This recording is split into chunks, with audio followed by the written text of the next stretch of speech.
네, 안녕하십니까?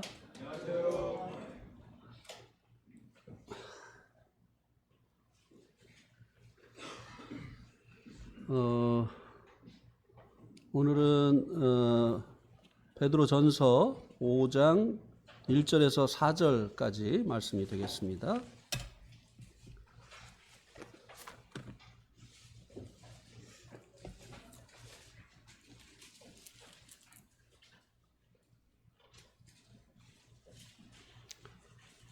형제님들께서 한 절, 자매님들께서 한 절, 이렇게 교독을 하시도록 하겠습니다. 시작. 너희 중 장로들에게 권하노니 나는 함께 장로된 자요 그리스도의 고난의 증인이요 나타날 영광에 참여할 자니라.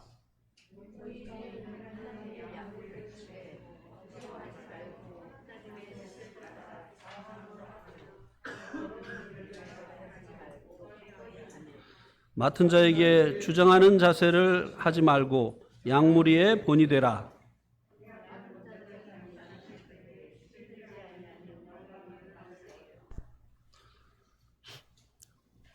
주장하는 자세로 하지 말라고 해서 그냥 목소리가 조그맣게 있는데도 제가 참고 말을 안 합니다.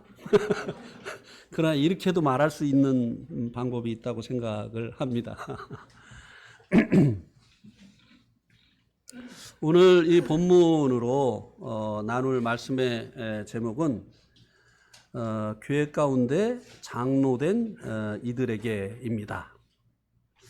그러면 장로가 아닌 분들은 오늘 말씀에 해당하지 않는 것일까요? 예. 예. 예. 그렇지가 않죠. 예. 하나님께서 장로가 아닌 분들에게도 필요하기 때문에 이것을 베드로를 통해서 기록을 하게 하셨습니다. 그래서 나는 장로가 아니니까 오늘 말씀 나와 상관없다 이렇게 생각을 하시지 말고 성경이 말하는 장로가 어떤 역할을 하는 자인가, 또 그 역할을 할 때 어떠한 태도를 가져야 되느냐 하는 것들을 여러분들이 같이 교훈을 받을 수 있으면 좋겠습니다. 그러나 제가 이제 이 말씀을 준비하면서 염려가 되어졌던 것은 이 말씀 가지고 장로가 아닌 분들이 장로들에게 이 말씀을 잣대로 들이대서 장로들을 뭐라고 할까요? 판단하는 그런 도구로 사용하시지 마시길 바랍니다. 유익이 되지 않기 때문에 그렇습니다. 오늘 본문은 베드로 전서의 마지막 부분입니다. 교회 가운데 장로된 이들에게 주는 권면의 말씀입니다. 1절에서는 이 교훈을 주고 있는 베드로 자신을 소개를 해주고 있습니다. 그는 자신도 함께 장로된 자라고 소개를 해주고 있습니다. 그가 성도들 중에 장로된 자들에게 권하고 있는 것이 장로들 위에 있기 때문에, 장로들보다 더 높은 위치에 있기 때문에 장로들에게 교훈을 주는 것이 아니라 자신도 그 장로 중에 한 사람이기 때문에 이 교훈을 주고 있다고 하면서 자신도 역시 장로 중에 한 사람이라고 자신을 소개를 해주고 있습니다. 그리고 자신을 그리스도의 고난의 증인이다. 그는 주님과 주님께서 이 땅에 계시는 동안에 함께 했기 때문에 주님의 그 고난을 이제 보았던 것이죠. 그래서 그리스도의 고난의 증인이라고 자신을 소개하고 있고요. 또 나타날 영광에 참여할 자라고 소개를 해주고 있습니다. 여기서 이제 말씀해주고 있는 이 장로는 교회의 인도자들을 의미를 합니다. 그러나 오늘날에는 교회를 인도하는 인도자가 이제 목사라고 호칭을 하고 장로는 목사를 조력하는 조력자로 이해를 하고 있는 그런 교단들이 많이 있습니다만, 여기 성경에서 말씀해주고 있는 이 장로는 교회를 돌아보는 인도자를 말씀해주고 있습니다. 왜냐하면 2절에 보면 이 장로의 그 역할에 대해서 말씀을 해주고 있는데요. 2절에 보면 너희 중에 있는 하나님의 양무리를 치되, 이게 이제 장로의 역할이거든요. 양무리를 치는 것이 이 장로의 역할이라고 말씀해 주고 있고요. 4절에서는 이 장로를 목자라고 말씀해 주고 있죠. 그래서 이 목자장이 나타나신다고 말씀해 주고 있는데요. 목자장 되시는 주님, 그리고 이 장로들은 작은 목자, 주님께서는 이 목자장이 되신다고 이렇게 말씀해 주고 있기 때문에, 여기 이런 말씀들을 통해서 보면 이 장로는 양무리를 치는 목자의 역할을 하는 자라고 말씀해 주고 있습니다. 그러니까 이 장로가 곧 양무리를 치는 목자다, 이렇게 말씀을 해주고 있어요. 근데 사실요, 성경에는 이제 이 목자를 말씀해 주고 있는데, 오늘날에 이제 많은 교단들이 이제 목사라는 호칭을 사용을 하죠. 그런데 성경에는 엄밀하게 말씀을 드린다고 한다면 목사라는 단어는 없습니다. 그러면 이제 에베소서 4장 11절에 나와 있는 그 목사는 뭐냐라고 하는 이런 이제 질문을 할 수가 있는데요. 거기 한번 보시겠습니다. 에베소서 4장 11절.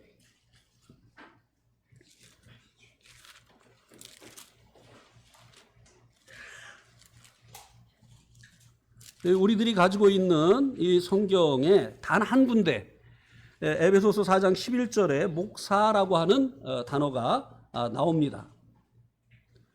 여기 보면 그가 어떤 사람은 사도로, 어떤 사람은 선지자로, 어떤 사람은 복음을 전하는 자로, 어떤 사람은 목사와 교사로 삼으셨으니, 여기 이제 목사라고 하는 단어가 성경 전체에 딱 한번 나옵니다.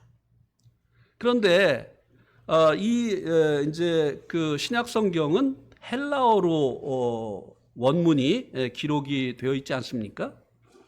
그런데 여기 헬라어에 보면 이 목사라고 하는 이 단어가 포이맨이라고 적혀 있습니다. 포이맨.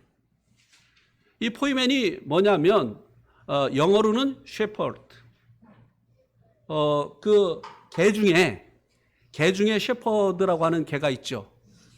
그 개 이름이 왜 셰퍼드냐면 양치는 개라고 하는 그런 의미에서, 양을 치는 목자라고 하는 그런 의미에서 이 셰퍼드라고 하는 이 그 이름이 붙여진 거예요.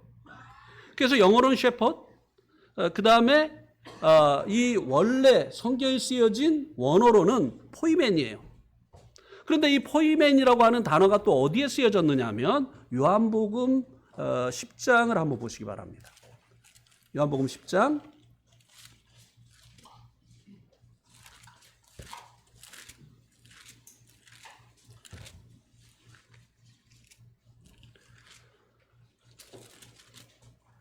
요한복음 10장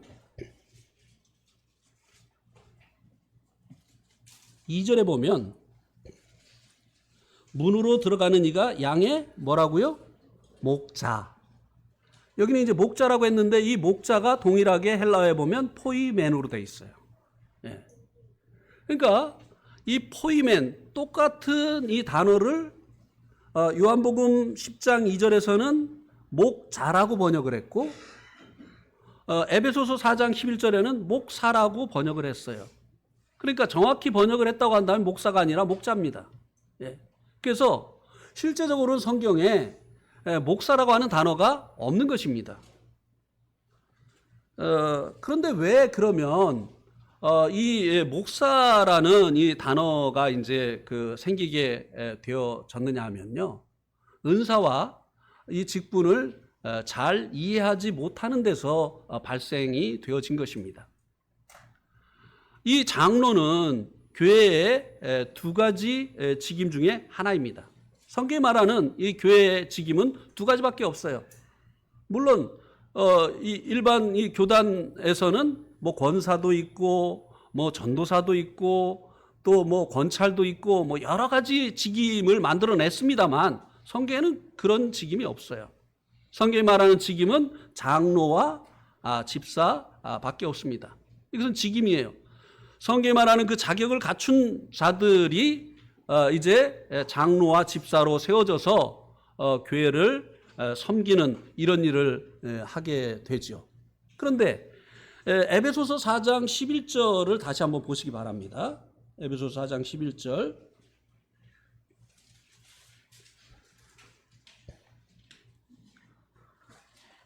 여기 보면 8절부터 보면요.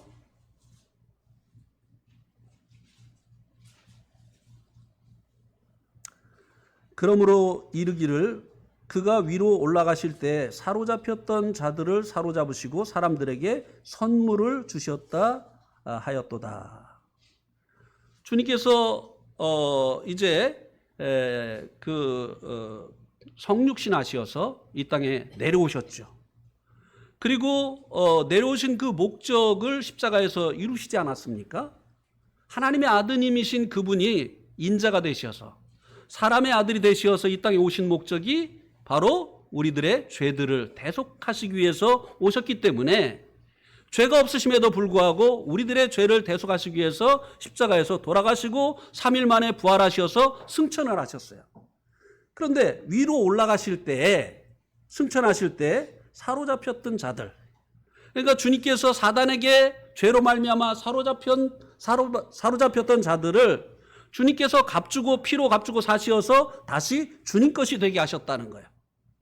이런 자들에게 선물을 주셨다고 말씀해 주고 있습니다. 선물이 뭐죠? 예, 선물이죠. 예. 그런데 이 선물이 뭐냐면은 여기 11절에 나와 있는 거예요. 그가 어떤 사람은 사도로, 그가 어떤 사람은 선지자로, 어떤 사람은 복음 전하는 자로, 어떤 사람은 목사와 교사로 삼으셨으니. 여기 이제 선물이 무엇이 구체적으로 무엇인가를 말씀해 주고 있어요. 선지자, 그 다음에 사도, 그 다음에 전도자, 그리고 목사와 교사. 이것이 주님께서 이제 승천하시기 전에 교회에게 주신 선물이라고 하는 것입니다. 우리 각 사람에게 주신 은사를 여기서 말씀해 주고 있는 것이 아니라 교회라고 하는 주님의 이 몸된 몸인 이 교회 가운데 하나님께서 이 은사자들을 선물로 주셨다는 것이에요. 그러니까 여기서 말씀해 주고 있는 것은 은사를 얘기하는 거예요. 이 목자라고 하는 것은 여기 은사를 말씀해 주고 있는 것입니다.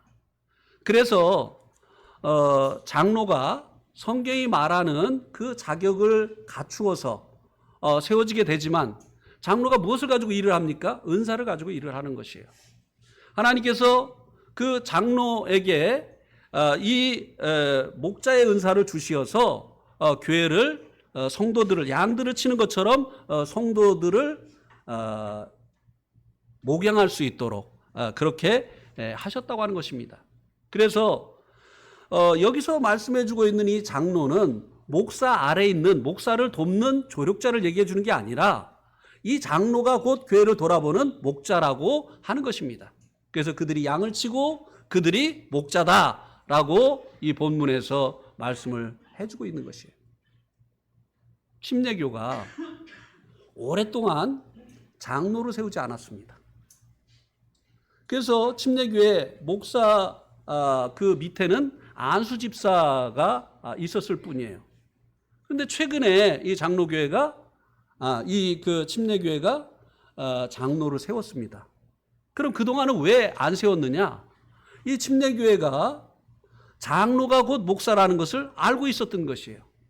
근데 시간이 지나면서 이런 것들을 제대로 성경적으로 조명을 해주지 않으니까, 성경적으로 가르쳐주지 않으니까 새로운 세대가 일어나서 우리도 다른 교단과 연합행사를 한다든지 무슨 목회자들 모임을 갖는다든지 이렇게 할 때 우리는 장로가 없어서 균형이 맞지 않는다. 우리도 장로를 세우자.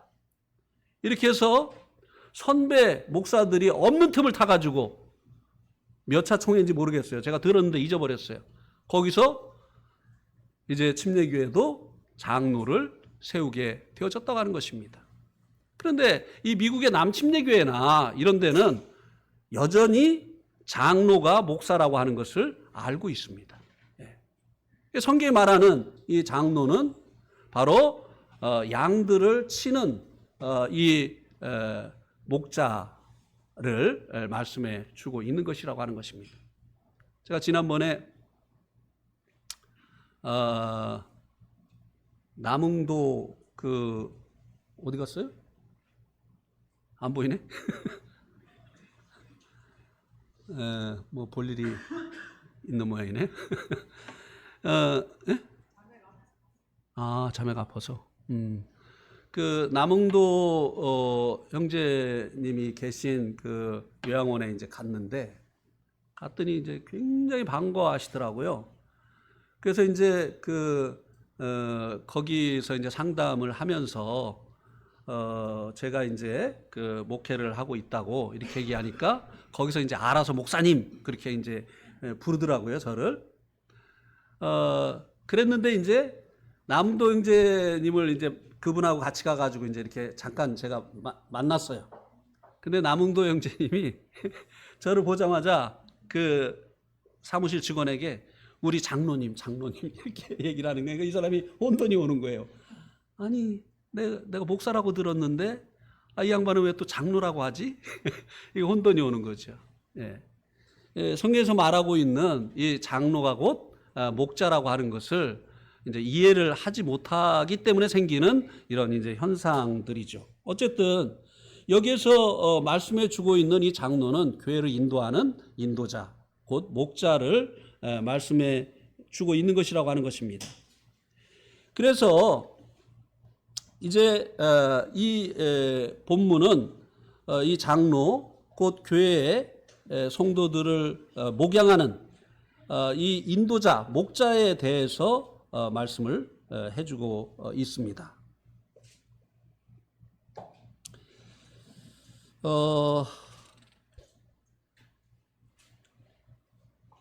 그런데 이제 이 교회의 이 인도자, 이 장로는 또 성경에서 말해주고 있는 중요한 이제 사항이 있는데요. 우리 한번 빌립보서 1장 1절을 한번 보시기 바랍니다. 빌립보서 1장 1절.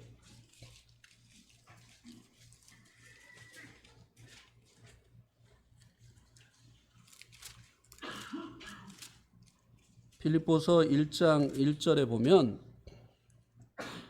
그리스도 예수의 종 바울과 디모데는 그리스도 예수 안에서 빌립보에 사는 모든 성도와 또한 감독들과 집사들에게 편지하노니. 여기 보니까 모든 성도와 두 가지 직분자에 대해서 말씀해주고 있죠. 또한 감독들과 집사들에게라고 말씀해주고 있죠. 이 감독은 장로를 말씀해주고 있는 것입니다. 그런데 감독들도 들이라고 얘기해주고 복수로 얘기해주고 있고 집사도 집사들이라고 말씀을 해주고 있습니다. 성경이 말하는 교회의 인도자는 복수라고 하는 것입니다. 1인 목회, 이것은 성경이 말하는 것이 아니라고 하는 것입니다. 성경은 복수 리더십을 말씀해 주고 있어요. 왜 그럴까요? 아무리 이제 사람이 완벽하다 할지라도 그 사람에게 약점이 있기 마련입니다. 그런데 이 단수, 그러니까 1인 목회를 하게 되어지면 그 사람의 약점이 교회 전체의 약점이 되어지는 것이에요. 그런데 이제 복수로 성경이 말씀해 주고 있는 대로 복수로 이제 장로가 세워져서 교회를 인도하게 되어지면 이제 한 장로의 부족한 점을 다른 장로가 채워주는 것이죠.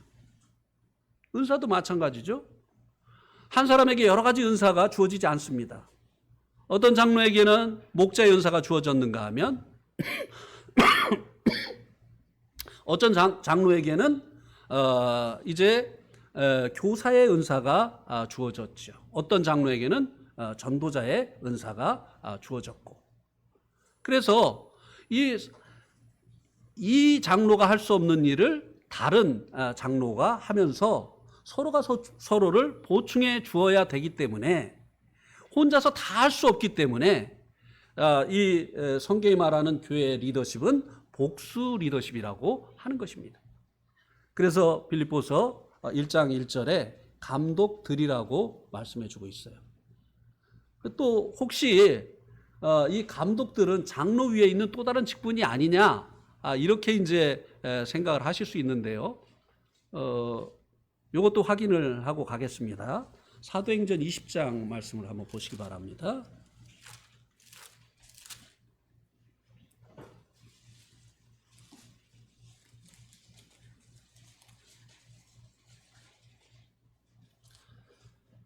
음. 17절 보세요. 바울이 밀레도에서 사람을 에베소로 보내어 교회에 누구를 청했다고요? 장로들을 청하니라고 돼 있죠. 그런데 28절에 보세요. 이 장로들을 청했는데 장로들에게 이렇게 이야기를 합니다. 사도 바울이 에베소의 장로들에게 여러분은 자기를 위하여 또는 온 양떼를 위하여 삼가라. 성령이 그들 가운데 여러분을 무엇으로 세웠다고요? 감독자로 삼고 하나님이 자기 피로 사신 교회를 보살피게 하셨느니라. 장로들을 불렀어요. 그런데 사도 바울이 그들에게 이야기를 할 때 온 양떼를 위하여 삼가라. 성령이 그들 가운데 여러분을 감독자로 삼았다 라고 말씀해 주고 있습니다.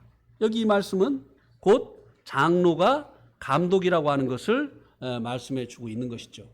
그래서 장로 따로 있고 감독 따로 있는 게 아니에요. 그런데 이제 감리교에서는 이제 장로가 있을 뿐만 아니라 그 다음에 또 목사 위에 이제 감독이 있죠. 장로교에서는 이제 노회장 이렇게 얘기하는데 감리교에서는 이제 연회장이다 이렇게 얘기를 해서 이런 분들을 이제 감독이라고 호칭을 합니다. 목회자 위에 또 다른 어떤 직분자가 감독이라고 이렇게 이야기를 하는 이런 교단들이 있습니다만 장로와 감독은 동일한 직분이다. 그리고 이 교회의 목자는 복수 리더십이다라고 하는 것입니다. 그런데 1인 목회가 성경의 가르침을 따르는 것이 아니라고 해서 은사도 없고 성숙하지 못한 일을 복수 리더십으로 해야 된다고 해서 장로로 세워서 동역을 하는 것도 성경이 말하는 바가 아니라고 하는 것입니다.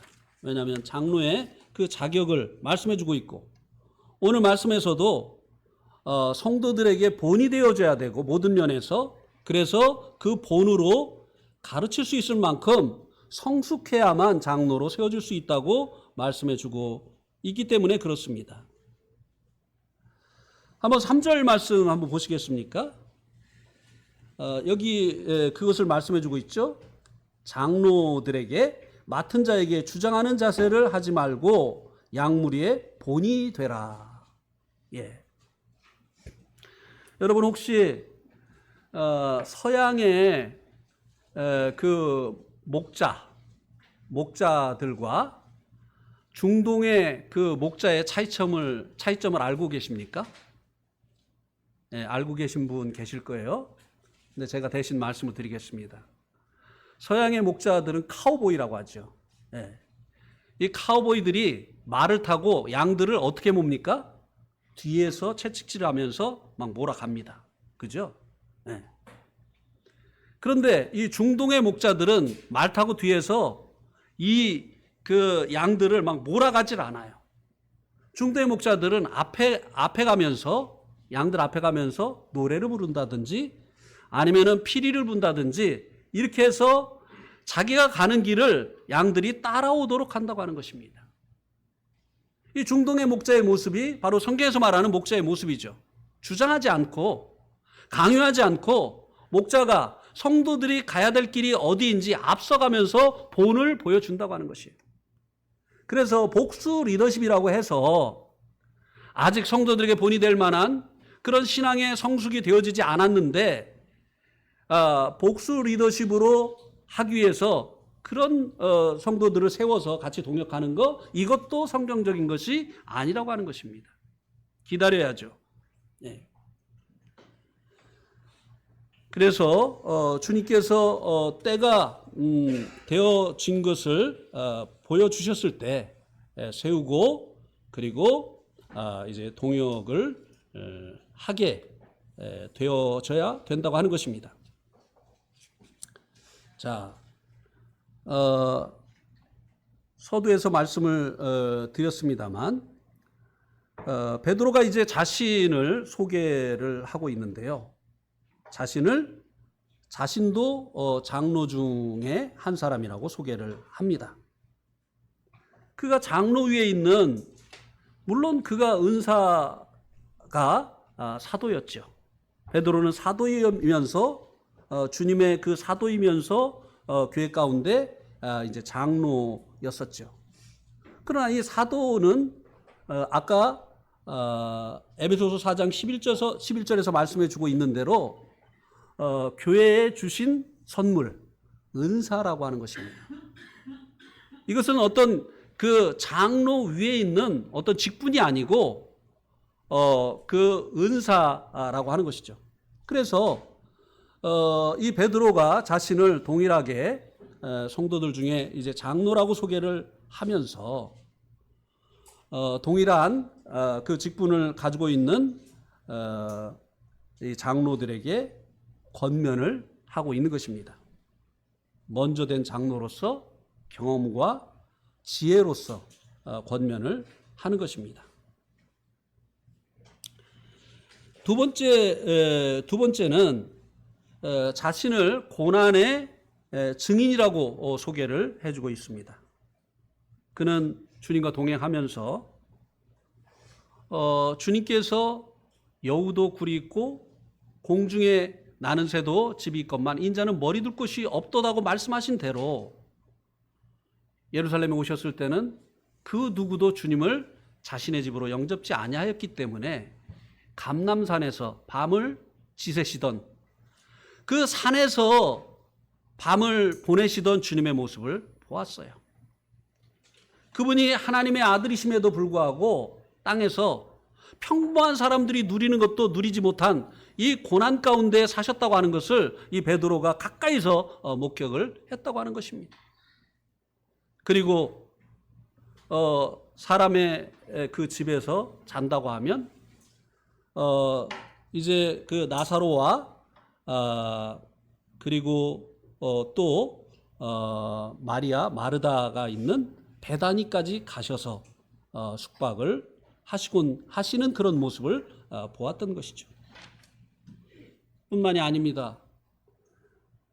주님께서 얼마나 그 시대의 종교적 기득권자인 이 사두개인들과 바리새인들에게 주님께서 얼마나 모욕을 당하시고 그들에게 얼마나 핍박을 당하셨는가를 베드로는 가까이서 보았습니다. 결국은 마지막에 주님을 신속모독죄로 그리고 또 반역죄로 정죄를 해서 십자가에 처형을 시키는 이런 모습까지도 베드로는 보았던 것입니다. 또 이 십자가를 앞에 두고 주님께서 땀방울이 핏방울이 되도록 기도하셨던 그 모습도 보았습니다. 그는 주님과 함께하면서 주님이 당하신 그 고난을 속속들이 함께하면서 보았기 때문에 자신을 그리스도의 고난의 증인이라고 소개를 해주고 있는 것입니다.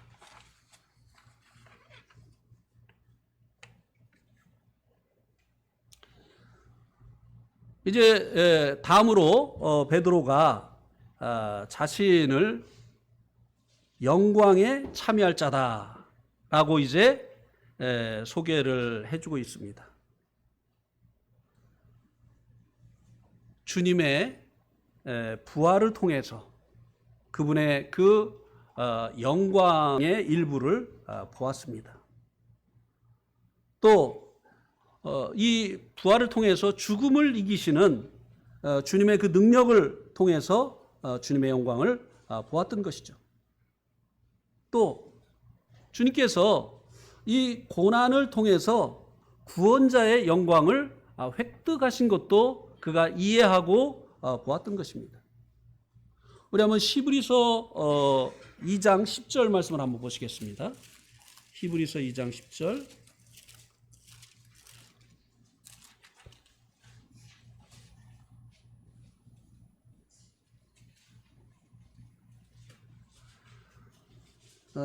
히브리서 2장 10절에 보면 그러므로 만물이 그를 위하고 또한 그로 말미암은 이가 많은 아들들을 이끌어 영광에 들어가기에 하시는 일에 그들의 구원의 창시자를 고난을 통하여 온전하게 하심이 합당하도다. 여기 이제 구원의 창시자 예수님을 말씀해 주고 있잖아요. 구원의 창시자를 고난을 통해서 온전하게 하심이 합당하다. 그러면 주님이 온전하시지 않았는데 고난을 통해서 온전해졌다고 하는 의미잖아요. 근데 주님께서는 처음부터 완전하신 분이셨어요. 온전하신 분이셨어요. 그분은 성장도 필요 없고 배워야 될 필요도 없는 처음부터 완전하신 분이었어요. 그분은 전능하신 분이었고 그분은 전지하신 분이었어요. 모르는 것이 없으신 분이셨어요. 할 수 없는 일이 없으신 전능하신 분이셨어요. 완전한 분이셨습니다. 그런데 왜 여기 이 말씀에서 구원의 창시자를 고난을 통해서 온전하게 하셨다고 말씀해 주고 있습니까?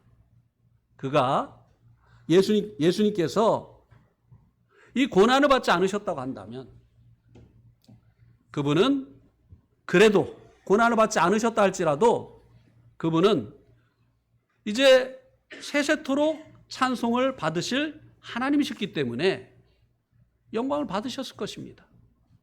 그러나 고난을 받지 않으셨다고 한다면 그분은 구원자의 영광은 얻지 못했을 것이에요.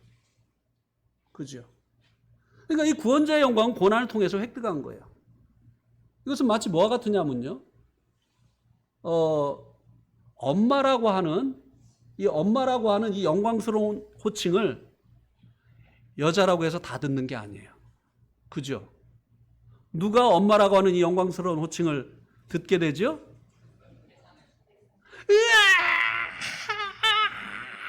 이 해산의 고통을 통해서 이 고난을 통해서 자녀를 낳은 이 여인이 그 낳아진 자녀에게서 엄마라고 하는 이 영광스러운 호칭을 듣게 되어지는 것이에요. 그런 것처럼 주님께서 이 고난을 통해서 온전하게 되셨다고 하는 이 말씀의 의미가 뭔가 하면 이 고난을 통해서 주님께서 구원자의 영광을 획득하셨다고 하는 것입니다. 베드로는 그것을 보았어요. 주님께서 구원자가 되시기 위해서 얼마나 많은 고난을 받으셨는지 보았습니다. 그래서 베드로가 여기 이제 자신이 그 영광에 참여할 자라고 말씀해 주고 있는데요. 베드로는 알고 있었습니다. 이제 하나님의 자녀인 영광은 이미 얻었지만 여기에 더해서 얻을 영광은 자신도 고난을 통해서 얻게 되어진다는 것을 알고 있었던 것입니다.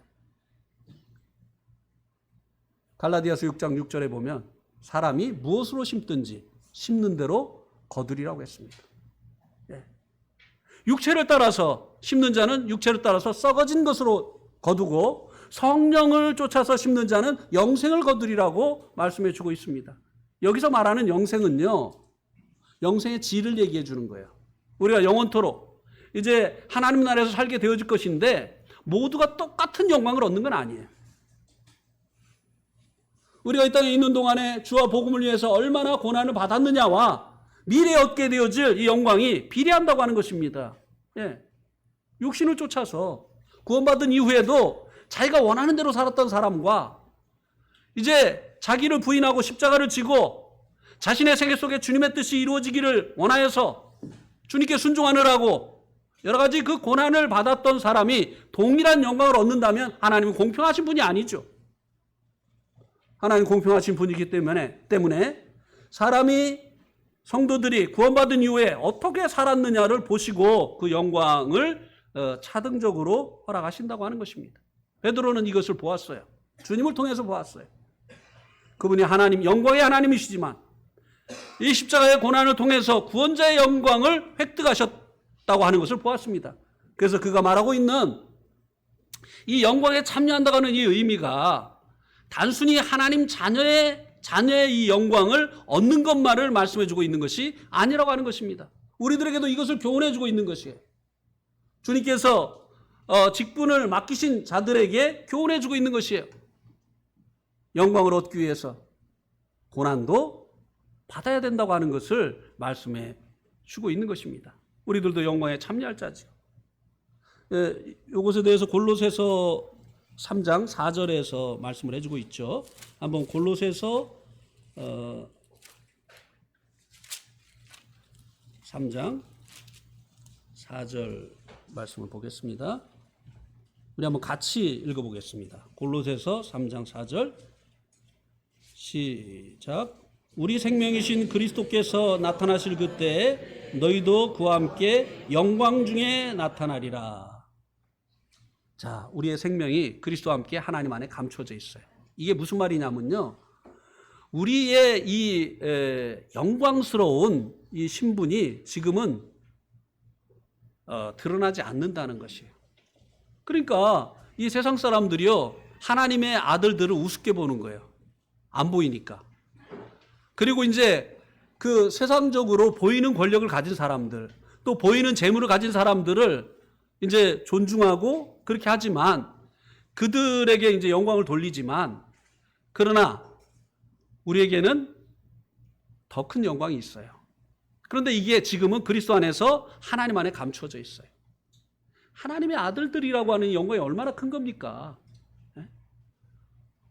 우리 장종실 부치님의 동생이 이 서구 국회의원이란 말이에요.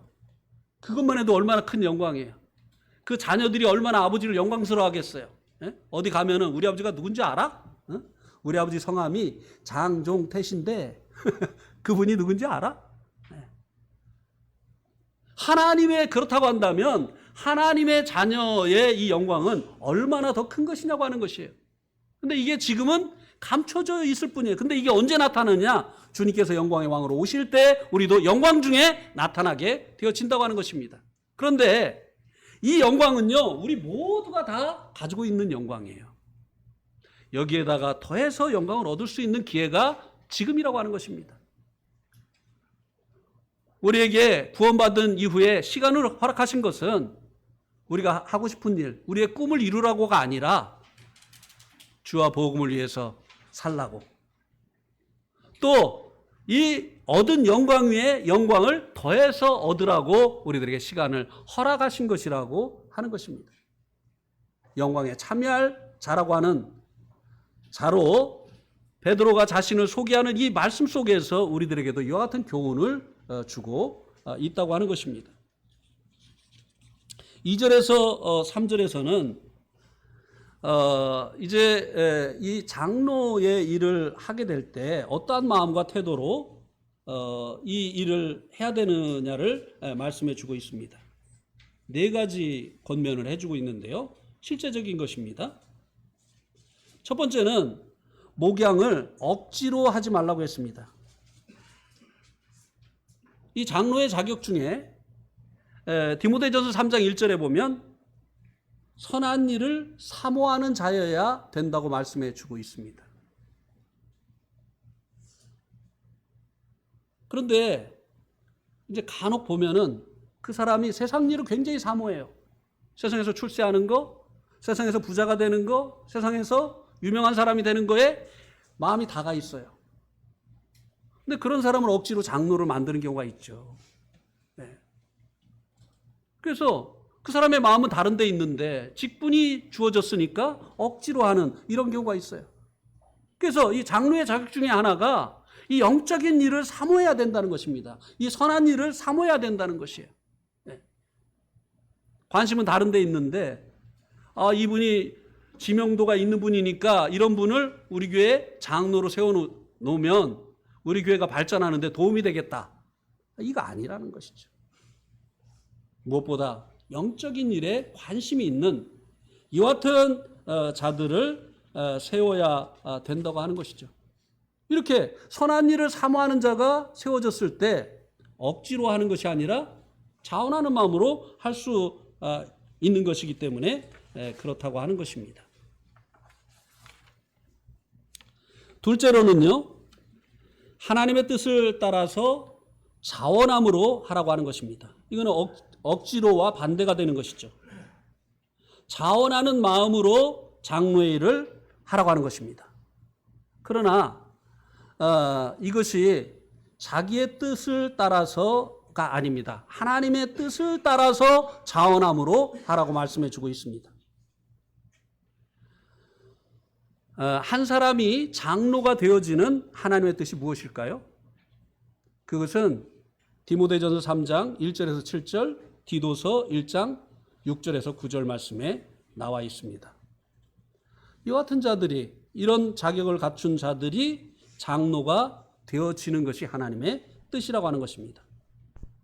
그러면 이런 자격을 갖춘 자들을 성령님께서 또 선임 장로들을 통해서 이렇게 이제 세우시게 되는데, 자원함으로 한다고 하는 이 말씀의 의미가 무엇일까요? 하나님의 뜻을 쫓아서 한다고 한다면 자원이 아니잖아요. 오히려 자기의 뜻을 쫓아서 하게 되어질 때 그것을 자원하는 것이라고 말하지 않습니까? 그래서 여기서 말하는 자원함은 능동적인 자원보다는 수동적인 자원함을 말하는 것이라고 분별이 됩니다. 하나님의 뜻을 받아들이는 것이에요. 하나님께서 이런 자격을 갖추게 하시어서 나를 세우시려고 하는 이 같은 하나님의 뜻을 받아들이는 것입니다. 자신에게 주어진 그 은사로 말미암아 열매가 나타나고 신앙의 성숙을 통해서 선한 간증들이 장로를 세우려고 하시는 하나님의 뜻을 나타내 줄 때 이것에 대해서 순종을 하라고 하는 것입니다. 이 하나님의 뜻은 사도행전 20장 28절에 보면 성령님을 통해서 나타나기도 합니다. 성령께서 그들을 이제 감독자로 세우셨다고 말씀해 주고 있는 것이 그것을 말씀해 주고 있고요. 또 디도서 1장 5절에 보면 디도를 그레데에 보내면서 각 성에 장로를 세우게 하라고 했어요. 그래서 하나님의 뜻이 때로는 먼저 된 장로들을 통해서 나타날 수도 있다고 하는 것입니다. 특별히 이 장로가 되어질 자들은 그 특징이 현재 자기에게 주어진 일, 그것에 대해서 최선을 다하는 모습을 보인다고 하는 것입니다.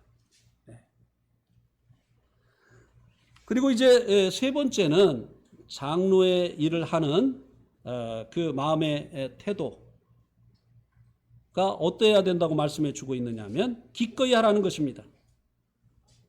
장로의 일을 할 때 수동적으로 하기보다는 능동적으로 하라는 것입니다. 특별히 싹스에 의해서가 아니라 주님에 대한 사랑과 성도들에 대한 사랑으로 자원함으로 하라고 하는 것입니다. 무슨 얘기입니까? 교회 일을 먹고 사는 방편으로 하지 말라고 하는 것입니다. 그렇다고 해서 직업을 갖지 않고 주님이 전 시간을 이제 요구하셔서 이제 풀타임 사역을 하는 장로들을 공개하지 말라는 말씀도 아닙니다. 그러면 고린도전서 9장 9절에서 14절 말씀을 한번 보시겠습니다. 고린도전서 9장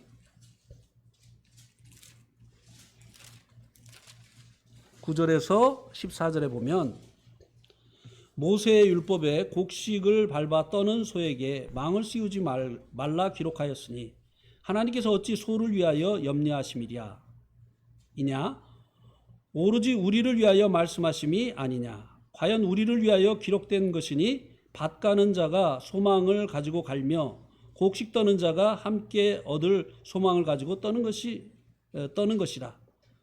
우리가 너희에게 신령한 것을 뿌렸은즉 너희의 육적인 것을 거두기로 과하다 하겠느냐? 다른 이들도 너희에게 이런 권리를 가졌거든 하물며 우리일까 보냐?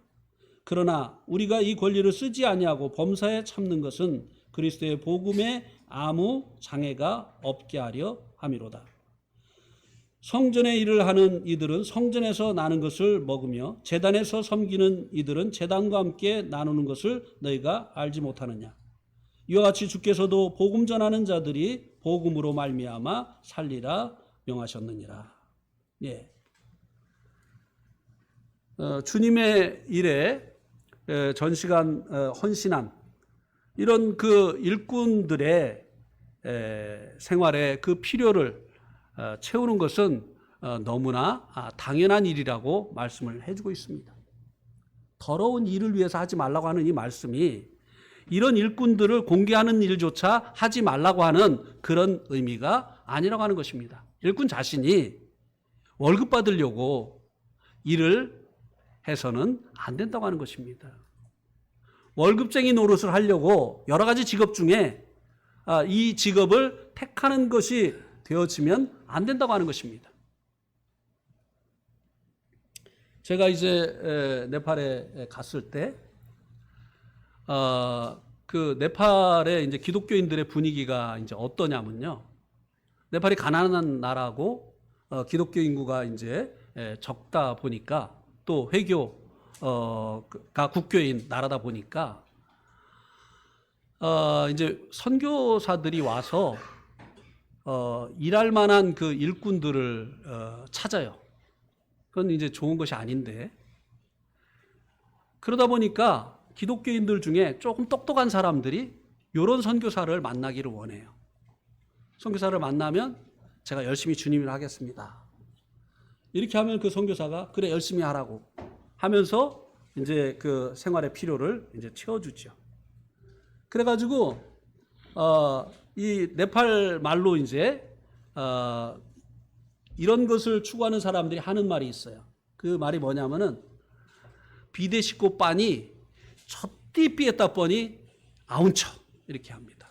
이게 뭐냐면은 외국물은 빨대를 대고 앞만 빨아도 끊임없이 나와. 이래가지고요 저에게도 사람들이 접근을 하는 거예요.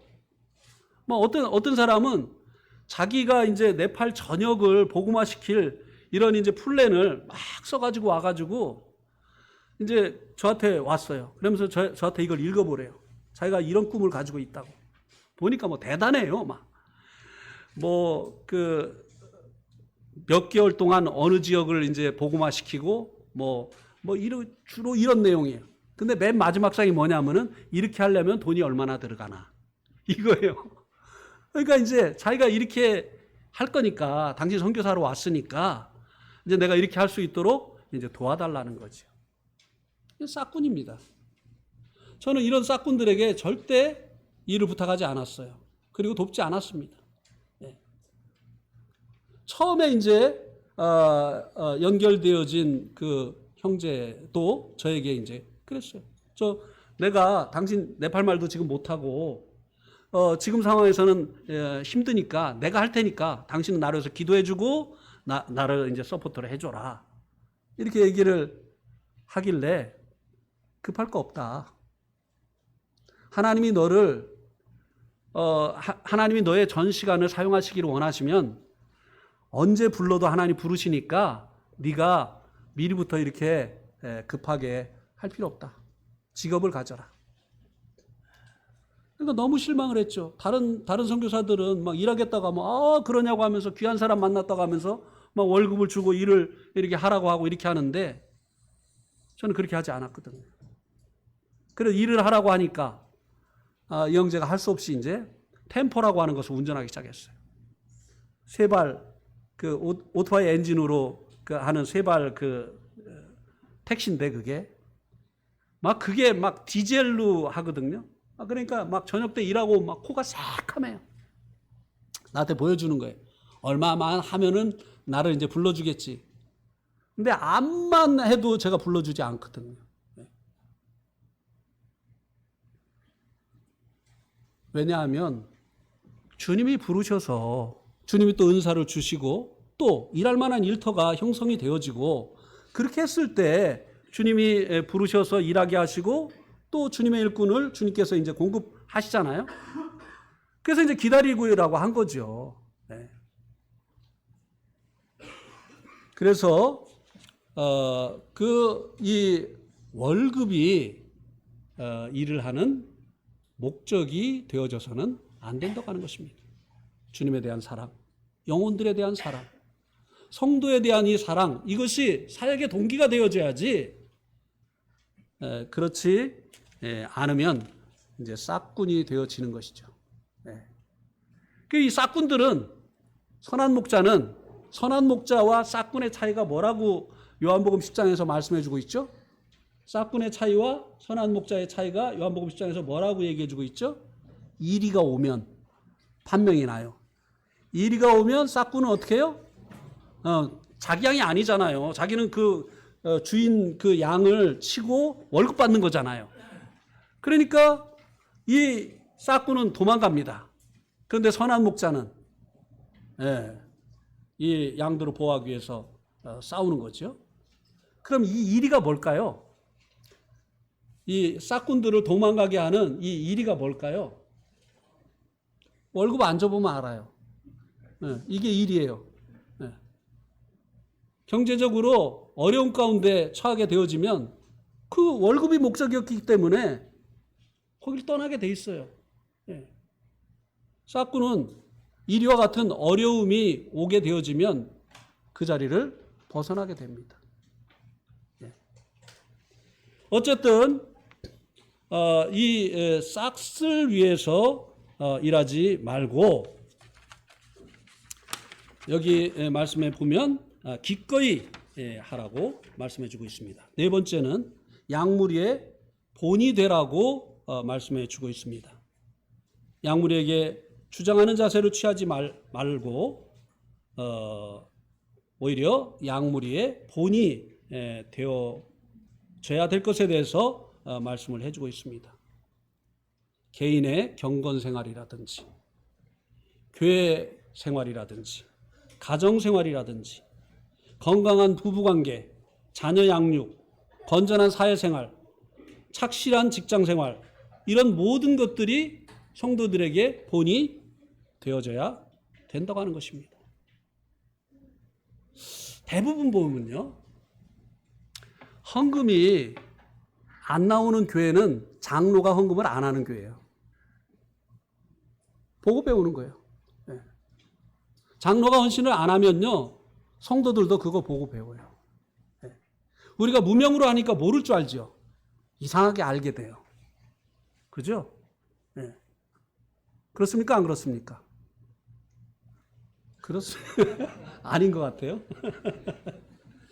그래서 이 장로들은 양무리의 본이 되어져야 된다고 하는 것입니다. 장로가 바쁜 일이 있으면 바쁜 일부터 항상 해요. 그러면 성도들도 그렇게 합니다.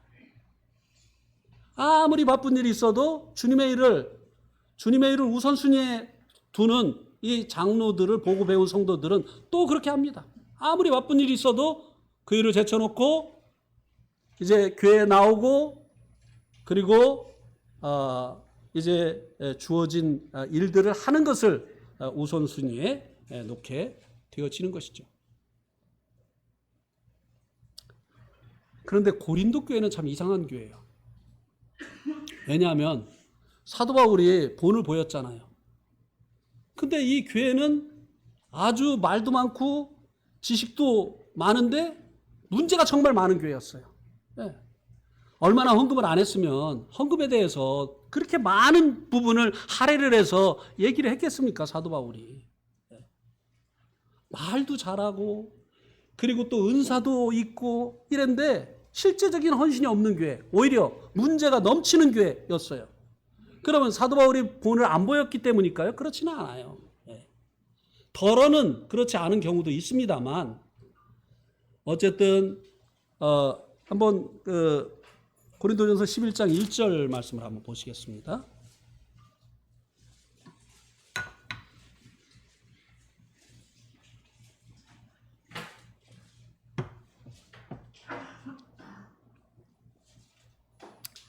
여기에 보면 내가 그리스도를 본받는 자 된 것 같이 너희는 나를 본받는 자가 되라 그랬죠.